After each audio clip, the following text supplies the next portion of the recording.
Today, we're looking at the Kawai Concert Artist Series, and we're pairing it up against a similarly priced acoustic Kawai piano. We're going to be looking at digital piano technology versus acoustic piano technology, and which might be right for you. Stay with us.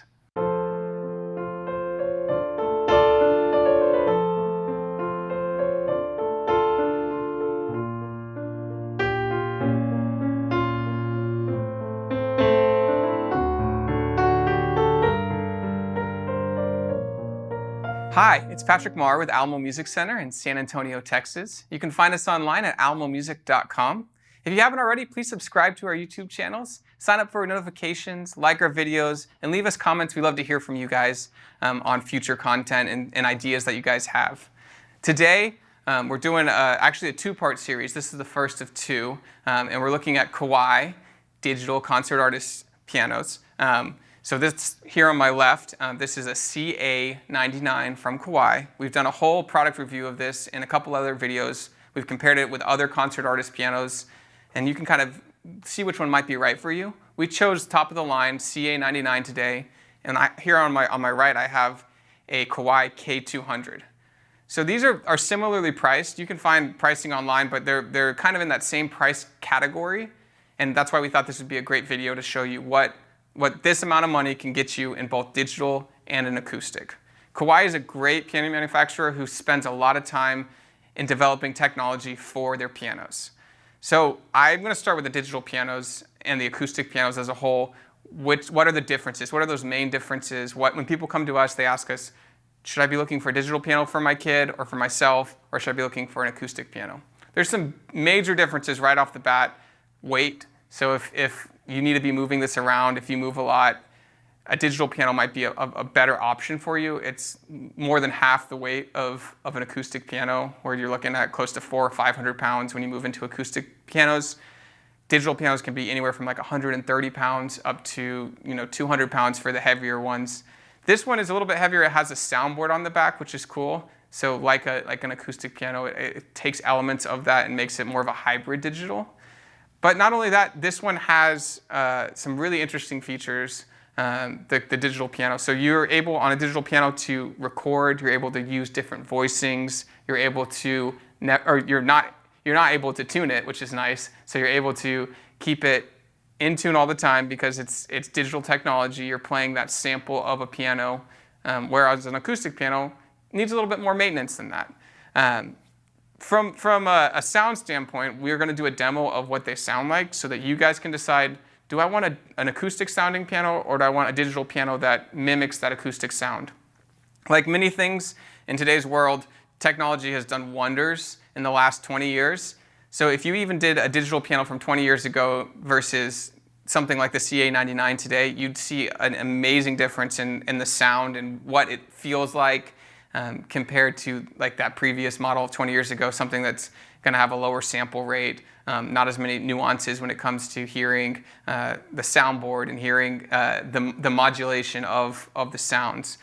So the CA series offers a whole bunch because you have control over the piano itself. So it has a thing called a virtual technician, and we'll show you guys some of the different samples that you can do with that, but you can change the action, if you like a harder action, if you like a softer action. You can put headphones on, which is amazing. If there's a lot of people in the house and you need to be quiet sometimes, if you like to play early in the mornings or late at nights, headphones are a huge, huge option for you. That's something that digital technology has allowed us to do. And it just sounds amazing. You guys are going to hear that sample today because we're going to pull it directly out of the digital piano. It will be a line out, so you guys will hear the direct signal from the digital piano onto your speakers. We always recommend listening to with headphones or with speakers for your computer because there's iPhone sound quality and computer speakers sometimes aren't going to do it justice. We're going to mic up the acoustic piano just so you hear what's coming off of that soundboard, and so you can hear, do I like this acoustic sound? Because acoustic, let's talk about acoustic pianos. When you strike a string, the string isn't actually the thing making the noise. It's the origin point of the noise, that hammer striking a string. But what carries that sound is the soundboard behind it. So we'll show you guys what a soundboard looks like and why acoustic pianos sound the way they do. There's a whole richness to that spruce soundboard. It's a lot like a guitar. If you've ever played a guitar or listened to guitar, those strings that you're strumming aren't actually what is carrying the noise and what the sustain is happening. That's actually the spruce on the front of the guitar, much like a piano has spruce soundboard on the back. So an acoustic piano is going to have a different sound profile right off the bat. It's very acoustic. And you might like that more than you like a digital sampling of that. So what digital sampling does is they've taken many different versions of one note being played, and they try to combine those and make an experience where if I hit it softly, if I hit it loudly, I'm going to get a different response. Playing piano is all about responsiveness of the instrument to you. And so the more money you spend on a digital piano, the higher quality it gets. So on something like the CA-99, you're getting an amazing sound. So that soundboard that we talked about on the acoustic piano, like I said, they've moved it on to the Concert Artist Series at the CA-99 price point, and they're adding that sustain to that spruce. So you are getting a warmth of acoustic sound, and that's just a really cool technology advancement that we didn't have 4 or 5 years ago.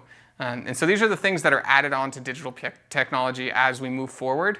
And one of the reasons that buying a digital piano can be scary. Who knows what's going to come out 3 years down the line? Who knows what's going to come out 10 years down the line? Will my digital piano be worth as much as I paid for it?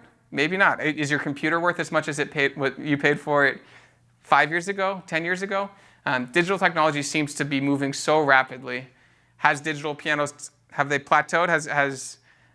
Has this generation of digital pianos, are they the best that have ever been around? Yes. Do we know what the next couple of years are going to look like? No. So Bluetooth speaker technology is a great example of, we didn't even know what that Bluetooth meant. You look 20 years ago, Bluetooth didn't exist. Today, it's on almost every digital piano in this price range, and you can hook up your phone, you can play music through it. It's a really cool use of technology with your instrument. I know many parents and many kids who will play along to their favorite songs through the speakers, and it's an incredible experience. On acoustic pianos, a little bit safer of an investment, I would say. Acoustic pianos have been manufactured very similarly for over 100 years. But the technology, again, Kawai strives to make technological advances in their acoustic pianos. This one has a carbon fiber action in it. So back in the day, they used to use only wood components. Every manufacturer would use wooden components all the way through their action and all the way through their piano. Today, they're starting to experiment with really cool technology advancements. The Kawai started doing carbon fiber components almost 15 years ago, and it's the talk of the town in the piano world. It's a great use of technology in an acoustic instrument. Carbon fiber gives you longevity, lightweight. It's just not going to change on you the way wood does. And so we have 2 great options for you here today. The Concert Artist Series, again, has a whole bunch of cool technology in it where you can record, you can play with strings, you can play with a drum set, you can do all this really cool stuff. You can have headphones on. But the acoustic piano is going to sound a little bit different. It's going to feel different because of the actual action in the piano, whereas digital piano is going to be mimicking that. But they're going to sound very good, both of them, and that's what we wanted to bring you here today, to listen to the differences. Let us know if you guys can hear anything between these two. Does one sound better than the other? Let's take a listen.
two great sounding instruments. They play amazing. I do want to say the CA-99 has the grand feel 3 action, which is mimicking a grand piano action. Feels amazing. But it doesn't have a full acoustic action in it, like the K-200, which is an upright action. There's a big difference between upright actions and grand piano actions, but the actual mechanics of an upright action, you can feel every movement of the string striking. It's a really amazing feeling. A lot of piano teachers will say digital technology is great and actions have progressed so far, but if you have the resources and if you have the space for it, an acoustic piano, there's no match to that feel and that tone out of it. I often tell parents, are you interested in your piano? Are you interested in your student just learning piano? Or are you interested in them learning the musical experience? Because sometimes a digital piano can offer what a guitar sounds like, what a clarinet sounds like, what a drum set sounds like, how recording technology works. It's a really interactive instrument that will take kids away from gaming, PlayStation, Xbox, TV, and draw them in. I was a child of playing a piano, and for a little bit, I was like, I don't want to do this. I don't want to practice piano every single day, the same piano, the same pieces. But when we got a digital piano, it reopened music to me, and I learned recording. I learned really cool things about music that I never knew. So that's something to consider if you are interested in showing your kids music as a whole or piano specifically. Because there's benefits to learning piano. There's many, many studies on kids who learn piano and how their SAT scores are higher than kids who didn't learn piano, how they get into better schools, things like this. It's like learning another language, and it's focused and expressive, and it's just a beautiful thing to learn piano the right way, but it's also amazing to learn music as a whole. I want you guys to let us know what you think. Again, these are great instruments, the K-200 from Kawai, the CA-99 from Kawai. I do want to give you guys a little bit of a twist ending here. This K-200 actually has a technology component that you can add on to the K-200, to the K-300. They allow you to take some of the best components of the CA series and bring it right onto the K-200 series. So we're going to just show you a couple of images, but the left cheek block on this K-200 specifically has the same controls as the CA-99. And so what does that do? It allows you to turn this into a digital piano. If you haven't heard anything about the ARIS system, we've done a full video on it. You guys can check it out. It really combines the best of both worlds, and you might not have to choose between digital and acoustic, and you might be able to get both. So check out that video. Let us know what you think of these two, how they sounded. I'm Patrick Marr. I'm with Alamo Music Center in San Antonio, Texas. You can find us online at alamomusic.com. You can always chat with us. We have someone on chat pretty much all the time. You can give us a call. You can email us. If you haven't already, please subscribe to our YouTube channels. Sign up for notifications. Leave us comments. We love to interact with you guys. And thank you guys for watching.